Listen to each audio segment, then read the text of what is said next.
आपको समझाते हैं। दरअसल एसएससी यानी स्टाफ सिलेक्शन कमीशन की सीजीएल परीक्षा हर साल करोड़ों युवाओं के लिए सरकारी नौकरी की उम्मीद लेकर आती है। करीब 3 करोड़ से ज्यादा अभ्यर्थी इस परीक्षा में हिस्सा लेते हैं। अपने और अपने परिवार के बेहतर भविष्य की कल्पना लिए दिन रात वो मेहनत करते हैं। लेकिन हाल के वर्षों में ये परीक्षा नौकरियों का जरिया कम, विवादों केंद्र ज्यादा बनी है। 2024 की टायर 1 रिजल्ट ने इस पर शक की सुई और तेज की। अचानक ऊंचा कट ऑफ और कुछ खास परीक्षा केंद्रों में लगातार चयन और रोल नंबरों का पैटर्न साफ साफ इशारा कर रहा था कि कुछ तो गड़बड़ है। छात्रों ने इसे धांधली माना और फिर आवाज उठाना शुरू कर दिया। 2025 में हालात और बिगड़े। एसएससी की सिलेक्शन पोस्ट फेज 13 परीक्षा के दौरान बार बार परीक्षा का रद्द होना, तकनीकी खामियां और कई केंद्रों पर छात्रों के साथ बदसलूकी ने आंदोलन को भड़का दिया।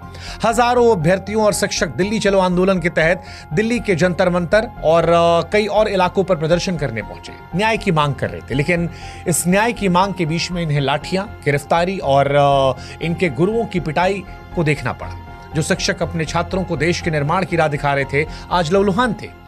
जो शिक्षक जो किसी समाज की नींव होते हैं, अपने ही छात्रों के लिए सड़क पर जब उतरने को मजबूर हो गए, तो ये समझ में हमें भी आ रहा था कि सिर्फ परीक्षा नहीं, लोकतंत्र की आत्मा घायल हो रही है। और नीतू मैम, अभिनय शर्मा या भोला यादव, आदित्य रंजन, ये आज सिर्फ एक कोचिंग सेंटर के शिक्षकों के नाम नहीं थे। ये उस आवाज का प्रतीक थे जो छात्रों की उम्मीदों के लिए आज सामने आए थे। एक शिक्षक ने जब पुलिस वाले से पूछा कि आप इतना डरते क्यों हैं सवालों से, तो पुलिस वाले ने कहा वर्दी पहनोगे समझ में आएगा। शिक्षक ने कहा पहनी तो उतार दी, बोला मर्द होते तो पहने रहते। इस तरह के शब्दों का चयन शिक्षक को लेकर मर्दानगी का जिक्र करना, समझ नहीं आ रहा था कि किसे बचाया जा रहा है, किसे छिपाया जा रहा है, क्योंकि हक की बात करना कहां से गलत हो जाता है। वो पुलिस वाला भी जो नौकरी कर रहा है उसे भी किसी ने पढ़ाया होगा। और क्या बात रखने के लिए डंडा पड़ेगा?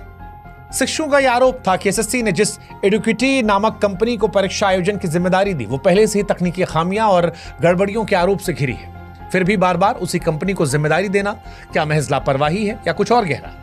क्या ये एक सुनियोजित खेल नहीं जिसमें छात्रों के भविष्य दांव पर लगाया जा रहा है? लाखों युवा हर साल मेहनत करते हैं, सालों का संघर्ष होता है, उनके परिवारों की उम्मीदें होती हैं। क्या ये सब कुछ एक ऐसी कंपनी के भरोसे छोड़ देना ठीक है जिसकी साख पर पहले से सवाल है?